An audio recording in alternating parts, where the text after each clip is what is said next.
There is something missing from our world. The amazing animals that time has left behind. But what if we could bring them back? What if extinction didn't have to be forever?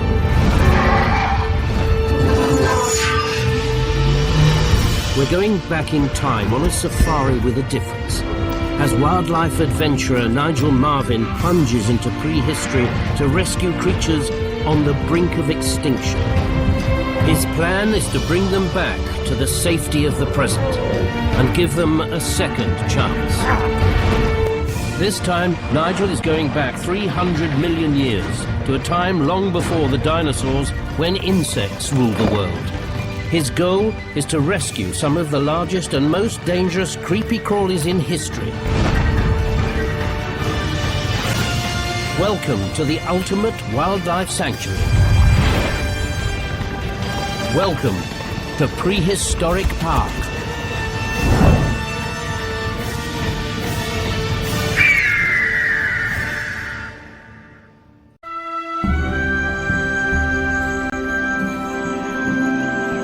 Prehistoric Park is starting to come to life. Amongst the hills and valleys of this huge reserve, dinosaurs are getting used to their surroundings.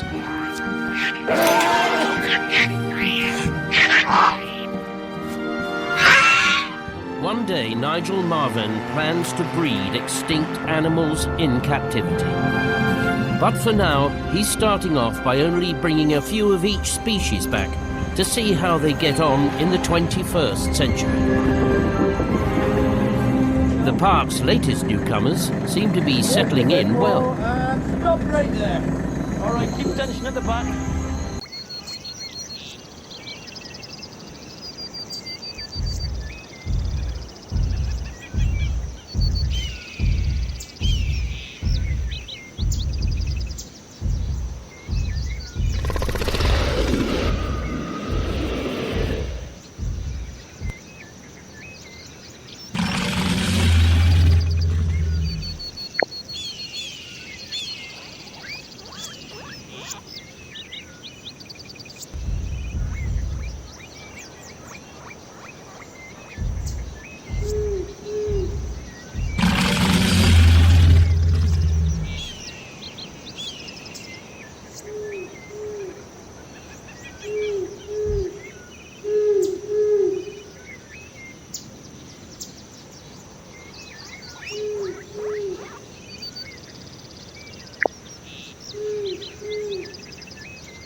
Nigel has been fascinated with insects and other invertebrates since he was a boy.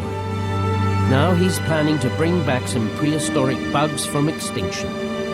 To get it right, first he needs to know exactly where and when to go to find the creatures he's looking for.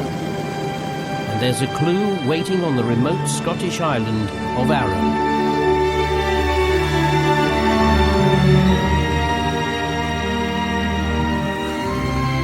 The rocks of Arran date back 300 million years to a time long before the dinosaurs, when the world was home to a very different kind of giant. Nigel has come all this way to study some faint marks in the rock. These are the fossilized tracks of a creature called arthropods, a primitive arthropod much like modern millipedes and centipedes, except for one thing. It grew as big as a man. Other fossils show that arthropods was far from alone.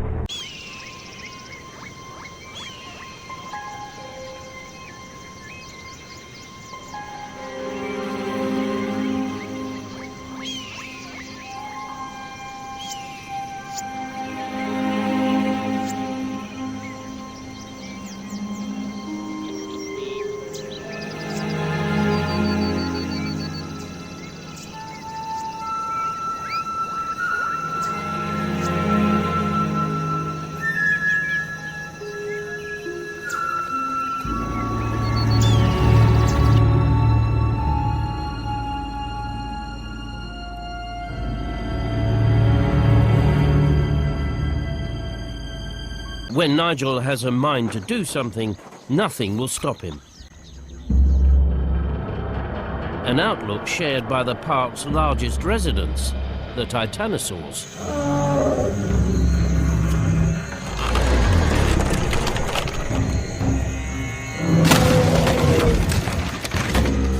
No fence will hold a hungry titanosaur in search of his next meal. Up to control room. Come in, control room. Well, I'm not going to get that fixed in a hurry. I'm just going to have to let them roam around the park for a bit, but that's all right. My main worry is they don't get too close to the main gate, which is exactly where they're headed now, so I've got to go, sorry.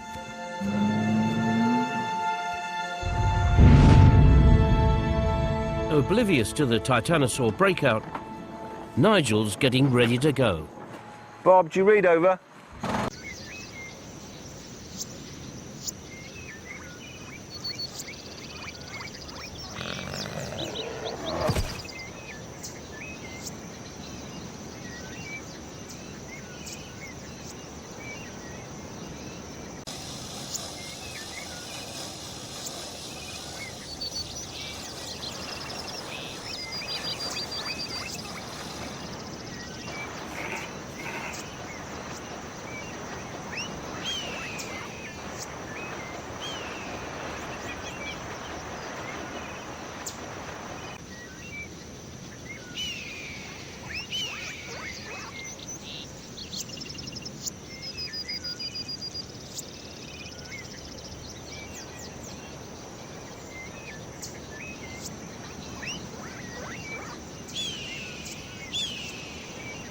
As they find some more tasty treetops to chew on, Nigel finally discovers what's happened. What are you doing? Hello there. What are you doing now?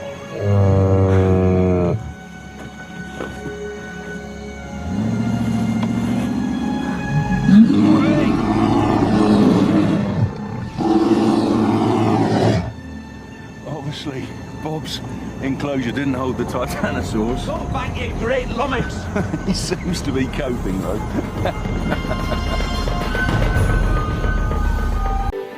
Nigel's mission will take him back 300 million years to a time known as the Carboniferous, further back than he's ever been before. At that time, the world was a very different place. Dinosaurs, birds and mammals had not yet evolved. Scotland was a hot, boggy swamp on the equator, full of primitive fish, amphibians and giant insects. But Nigel's destination is so far back in time that he has no way of knowing what dangers he may have to face. Carboniferous, here we come!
300 million years ago, oxygen levels in the air were almost twice what they are today.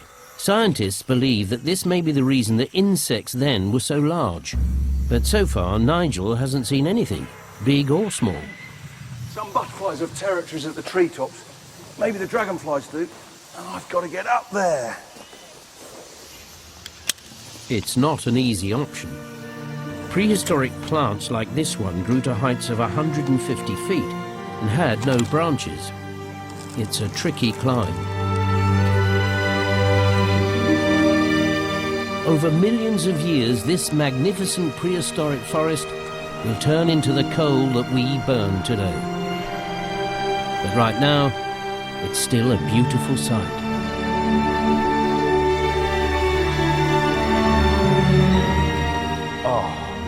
Just a sea of green for as far as you can see. And it's mind-boggling what's going to happen here over the next 300 million years. Already the climate's changing, and this Carboniferous swampland, it's diminishing. In another 50 million years, there'll be conifers here, and after that, there'll be ice. The most incredible thing, in 300 million years, right on this spot, well, not right here, 150 feet below me, there could be a fish and chip shop in Glasgow, Scotland. And look, coming out there from the trees, way, just like I thought, coming straight, straight at me. A giant dragonfly. You can see the sun glistening of its wings. And down below there, it's hard to see through the trees, but there's chinks of shiny, reflective water. And I think that's the place to go. That's where they'll be laying their eggs. That's where their larvae will grow up. That's where they'll hunt prey as well. And what I've got to do is get down there, get down to water to find the dragonflies I'm after. He's got an easier job getting down than me. Wait.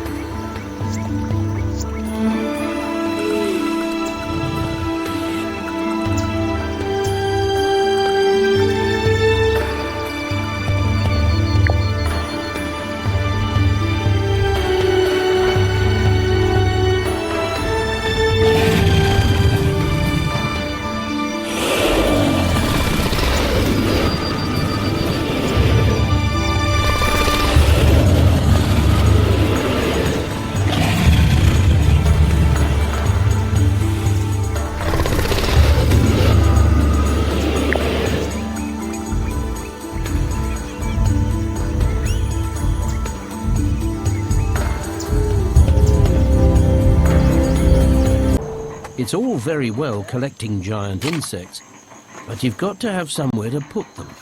I hate to say it, lads, but we need to get a shift done here. Back in the 21st century, park keeper Bob has got a team building a new high-tech bug house. Well, this is going to be the new insect house. It needs to be a fair size with a fair bit of headroom for the flying insects. And also, I'm having to make it airtight to create a special atmosphere, which means that the doors have got to be airtight as well, because we don't want to lose that atmosphere every time the doors open and close. Well, what's he doing down here? I don't know why, but for some reason the dinosaurs just can't settle at the other end of the park. They're looking for something, I don't know what. I've had an idea. The titanosaurs have broken out of every enclosure Bob has built. Now they roam freely, causing trouble wherever they go. I should like these cycad leaves. We know they were around in his day. Right, let's see if this does the trick, eh? Eh? Is this what you're after?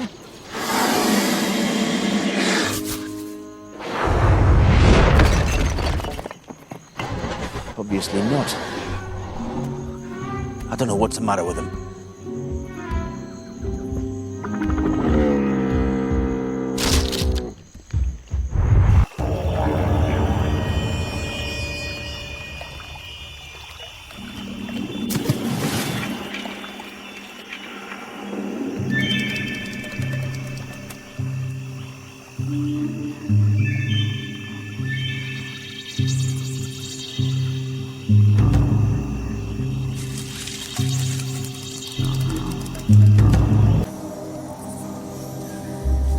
It seems there are plenty of things in this swamp bigger than dragonflies.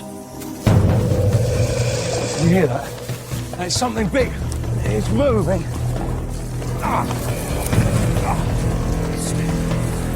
So fast.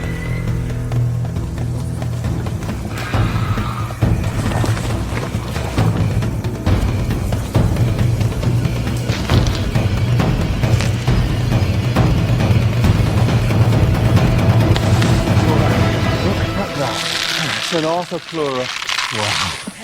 What a magnificent creepy crawly. Remember we saw the tracks of this prey?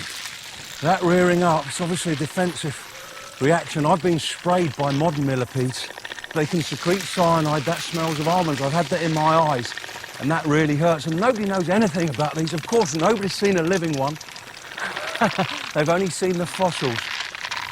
Nobody's even too sure whether this is a predator or a vegetarian. And it must be about 10 feet, and those huge mandibles, those huge mouth parts. I'm overjoyed by this. What a specimen for Prehistoric Park. If we can catch it, it's relaxing.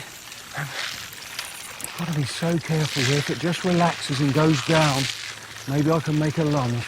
But whoa! That's what I need. Come on, relax. Relax. Relax. That thing is so fast.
He may have lost the arthropods, but Nigel is about to find something just as exciting.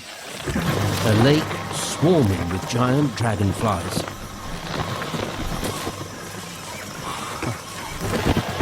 There's one stopped there, there's one flying backwards, and the speed they're moving. Hawker dragonflies in modern times, they can go at 30 miles an hour. These big ones, who knows what speed they're going. And what they're doing is they're looking for mates. And if they find a female, they grab hold with claspers at the front, and then they start mating with the female. But of course, they can't identify what sex it is until they get really close.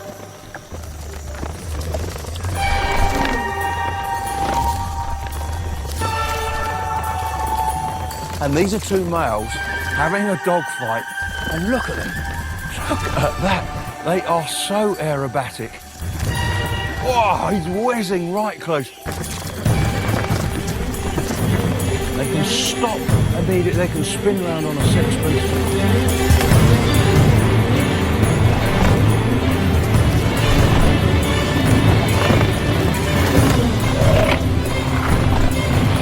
Low over the water there, coming straight towards me. Hey, no. You could feel the breeze from their wings on my face then. This was incredible.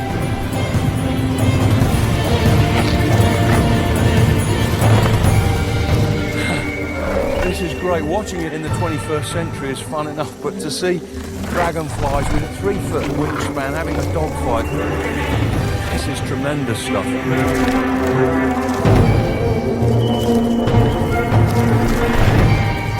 one's broken off, he's left. The other one, he's patrolling, looking for food now. The dragonfly settles. Time to get hunting. Keeping low, moving slow. We've got superb eyesight. 50% of a dragonfly's head is eye.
insect house, Bob has worked out the new threat they're facing for himself. To keep the prehistoric insects happy, he's recreated the atmosphere found 300 million years ago. But there's a dangerous side effect.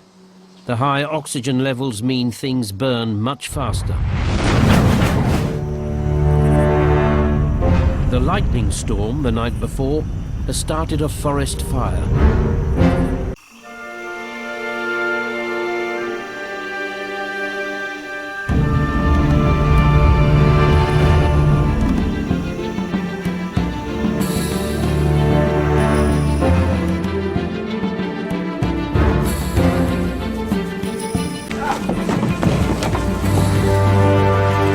Nigel stumbles, but this is no ordinary fallen log. Nigel has stumbled across another arthropods, but it couldn't have happened at a worse time. Arthropods bearing in the leaf litter must have felt the heat, but it's got no chance. It's going to be burnt alive. Unless Nigel can save it. I'll be back!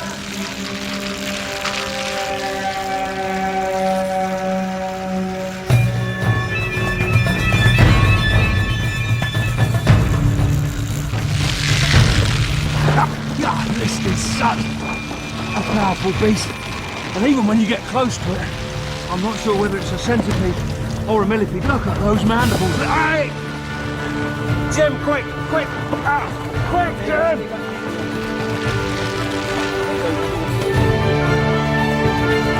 Move! Move! Come on! When you got to this place is like a tinderbox. Quick! Just mate. Come on, quick, we have got to get out of here. Smell burning insects. The fire is getting so close. Go on, hurry up.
Insect house, Bob is checking up on the new arrivals.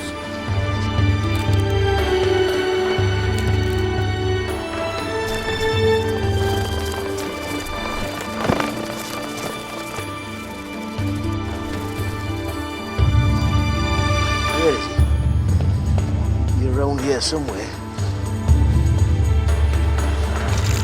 There he is. I'm not actually too worried because, as it turns out, the arthropods is actually a vegetarian. You know what the funny thing is? I'm really rather fond of him. I think it's because he's big. He's not like an iggly wiggly little spider or something that creeps up behind you. He's like a proper animal.